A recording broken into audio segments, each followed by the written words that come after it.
Il y a des phrases qui créent et des phrases qui détruisent à petit feu. Aujourd'hui, tu vas découvrir l'histoire de Caroline qui, à l'âge de 43 ans, décide enfin de se créer la vie qu'elle mérite. Ça pourrait être un cas d'école. Ses parents et grands-parents ont fait de leur mieux pour la préparer à la vie, avec ce qu'ils avaient sous la main. Des injonctions qu'eux-mêmes ont sûrement entendues de leurs parents. En lui les répétant jour après jour, ces phrases censées l'aider ont eu l'effet inverse. D'ici 10 minutes, tu auras identifié des croyances qui rendent malheureux et tu auras des clés pour les supprimer de ta vie au quotidien. J'espère qu'aujourd'hui, tu avais prévu d'ajouter de la conscience dans ta vie pour la rendre plus riche, épanouie et pleine de sens. Bienvenue sur Dépasse-toi. Je suis Sylvain et la promesse de mon podcast est simple, t'aider à te créer la vie que tu mérites. Quand je ne suis pas devant le micro, j'accompagne les personnes sensibles à se transformer. Et au fil des épisodes, je vais te partager les prises de conscience qu'elles ont eues et qui leur ont permis de s'épanouir. Tu vas comprendre entre autres comment mieux te connaître, avoir de belles relations, apaiser ton mental et trouver ta place, celle où tu te sentiras aimé et reconnu à ta juste valeur.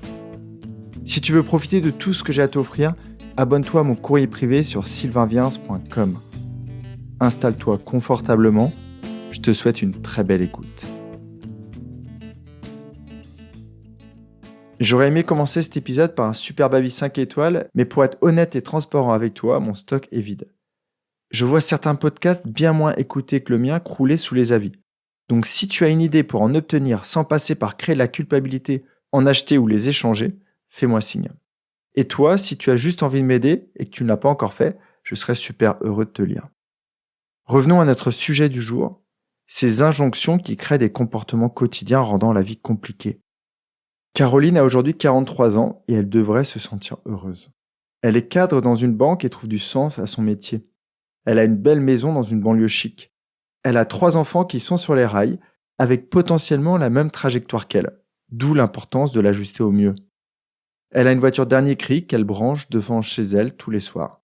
Elle passe les vacances sous les tropiques l'été, à la montagne l'hiver, dans la maison de famille les week-ends prolongés. Elle est toujours avec le papa de ses enfants même si leur relation bat de l'aile. Elle pense qu'en continuant à lui faire plaisir, ça s'arrangera. Avec son manager, c'est pareil. Elle fait son maximum pour obtenir de la reconnaissance. Il n'est jamais satisfait d'elle et en demande toujours plus. Ses réunions ne sont jamais assez cadrées. Ses idées ne sont jamais assez créatives. Ses journées, voire soirées au boulot, ne se prolongent jamais assez. Avec ses amis, elle se plie en 4 pour eux. Elle est toujours là pour répondre à leurs besoins. C'est une immobilisation à la maison suite à une blessure qui l'a fait me contacter. Elle se sentait devenir folle, comme une lionne qui tourne en cage. La première fois que j'échange avec elle, je ressens 2 choses. Une pression énorme, comme si en 30 minutes je devais être capable de l'aider à régler 43 années de schémas répétitifs. Et surtout, je ressens du doute qu'elle me confirme. Elle doute de l'intérêt de l'accompagnement. Elle a la franchise de me dire qu'elle se demande si elle n'aurait pas pu régler ses problèmes toute seule. Après l'avoir remerciée pour son honnêteté, je lui fais part de la pression que j'ai ressentie. Et très rapidement, je vais lui glisser 5 phrases, toutes très simples, qui vont la faire réagir. Fais plaisir aux autres. Réponds à mes demandes. Dépêche-toi. Fais vite. Sois parfaite. Tu n'as pas le droit à l'erreur. Sois forte. Ne montre pas ta vulnérabilité. Ça pourrait te coûter cher. Fais des efforts. Et puis, je lui pose une question simple. Est-ce que ces phrases te parlent ? Elle me regarde les yeux écarquillés et me répond. Tu as compris tout ça en m'écoutant 20 minutes et en lisant l'email que je t'ai envoyé. J'acquiesce et lui explique qu'il n'y a pas que ça, car je retrouve régulièrement tout ce qu'elle m'a dit avec certains autres clients. Je lui laisse 1 minute pour remettre ses idées en ordre et je vais reprendre chacune des injonctions les unes après les autres. Fais plaisir aux autres. Elle lève les yeux au ciel derrière l'écran et elle me dit « Ma grand-mère n'arrêtait pas de me répéter ça. C'est elle qui me gardait plus petite avec d'autres enfants. Elle me demandait toujours de prêter mes jouets, de partager mes gâteaux. Et encore aujourd'hui, j'entends me dire « Ne fais pas ton égoïste, Caroline. » ou « Allez, fais plaisir à mamie. » Je continue avec la 2e injonction. « Dépêche-toi, fais vite. » Elle fait une moue du visage et avec une expression de gêne, elle me dit « Je déteste les gens qui prennent leur temps. J'aime bien faire les choses vite. À la maison, quand j'étais petite, c'était un peu militaire. Mes parents me criaient dessus tous les matins car je prenais trop de temps à table. Et eux avaient un planning super speed à respecter. Je me rappelle des fois partir pieds nus et mettre mes chaussures dans la voiture. Je viens de repenser à mes exposés en groupe à l'école. J'avais envie d'attraper la souris des mains de mes camarades tellement ils me saoulaient avec leur vitesse d'escargot. J'ai toujours besoin de faire les choses rapidement. Je continue, avec l'injonction « sois parfaite ». Et là, c'est une évidence pour elle. Elle me dit se répéter cette phrase tous les jours. Et elle me confie même qu'elle la répète à ses enfants. Et là, elle sait d'où elle vient cette phrase. Elle vient de son père. Selon elle, il était super pointueux sur son activité, mais aussi sur tout ce qu'elle faisait. Il fallait qu'elle ait au moins 18 partout. Elle me dit, dès que je rentrais avec une mauvaise note inférieure à 15, je me cachais dans ma chambre après avoir déposé mon bulletin sur la table. Je relis 1000 fois mes présentations et à chaque fois que j'envoie un mail, j'ai toujours envie qu'il soit parfait, sans erreur. Et en plus, mon manager est encore pire. Et j'ai la boule au ventre avant chaque réunion. Je continue avec la 4e injonction, sois forte. Elle me confirme cette phrase, mais avec une sorte de fierté dans les yeux. Et là, elle me répond, ma mère l'était. Je l'ai vue accepter des choses inacceptables. Je l'ai vue enchaîner des journées de travail et les tâches ménagères. Mes frères et moi étions toujours bien habillés, l'événement repassé. Je l'ai vue pleurer et ne vouloir partager sa douleur avec personne. Encore aujourd'hui. Elle aurait besoin d'aller parler avec quelqu'un, mais elle ne le fait pas. Je me rappelle à table quand je revenais de l'école des fois, et que je lui expliquais ce qui s'était mal passé et que je me mettais à pleurer. Elle me demandait de ravaler mes larmes. Elle m'expliquait que la vie est un combat, et qu'il n'y a pas de place pour les faibles. Et enfin, je finis avec fais des efforts. Et là, Caroline lève les yeux au ciel. Elle cherche dans ses souvenirs des moments en fait où elle était tranquille, qu'elle faisait les choses à la cool. Et elle me répond. Je n'arrive pas à retrouver un souvenir où je suis assis sur le canapé à bouquiner ou à me détendre. Adolescente, je vois ma mère monter, ouvrir mes volets et me sortir du lit, en me disant « La vie appartient à ceux qui se lèvent tôt ». Je ne me rappelle même plus quand j'ai fait la dernière grasse matinée. Aujourd'hui, quand je m'assois sur mon canapé, j'entends la voix de mon père qui me dit « Tu vas pas rester glandouillée toute la journée. Allez, bouge tes fesses, Caroline. » Voilà, maintenant tu sais comment Caroline a rendu sa vie douloureuse. Malgré une situation sur le papier super sympa, tous les indicateurs au vert, elle s'est créée une vie compliquée et épuisante. À cela, tu peux ajouter de la colère, un manque cruel de lucidité quant à ses qualités humaines, à sa valeur. Et sa vie devient vraiment un fardeau. Alors que faire si tu t'es reconnu dans ces croyances ? Je voulais déjà te rassurer, si tu as été programmé comme ça, tu peux te déprogrammer de la même manière, en te créant des croyances et donc des comportements qui vont réajuster ta manière de vivre.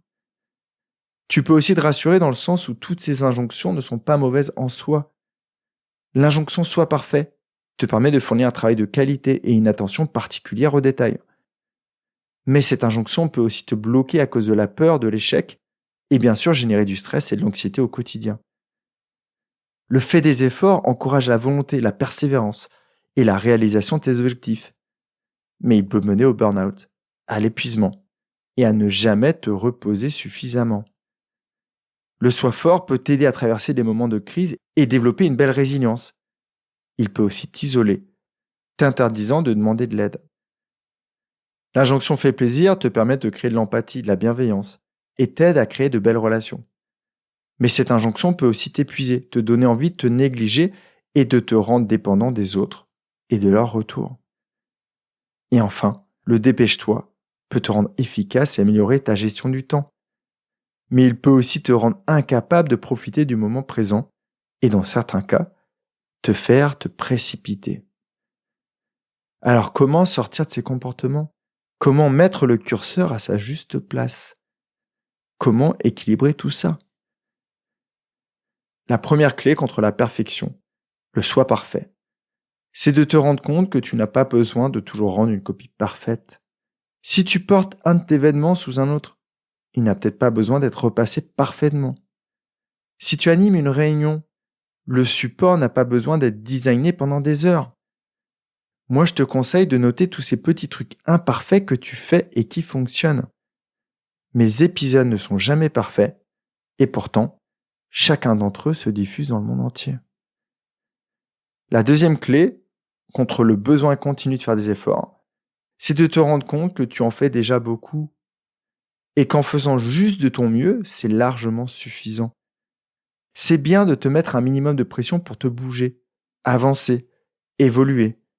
Mais quand la pression est trop forte, tout explose, comme une cocotte minute dont le bouchon ne serait pas ouvert. Ce serait génial que tu retrouves dans les moments du passé, dans tes expériences, des moments où tu as juste été assez, où tu n'avais pas besoin d'en faire plus, et où la situation te satisfaisait déjà. La troisième clé contre l'idée de n'avoir jamais besoin d'aide est de partager ce que tu ressens, de te faire aider quand tu sens que tu en as besoin. Tout le monde a besoin de ça. Sur mon site, tu verras ce que ça fait de se poser face à quelqu'un comme moi, voir la vie sous un autre angle, comprendre des choses qui étaient devant tes yeux, comme avec Caroline, et surtout, mettre en place de petites actions pour tout changer. La quatrième clé, contre l'idée de faire plaisir tout le temps aux autres, c'est d'arrêter de penser tout le temps aux autres, à tes collègues, à ton manager, à tes enfants, à tes parents, à tes amis.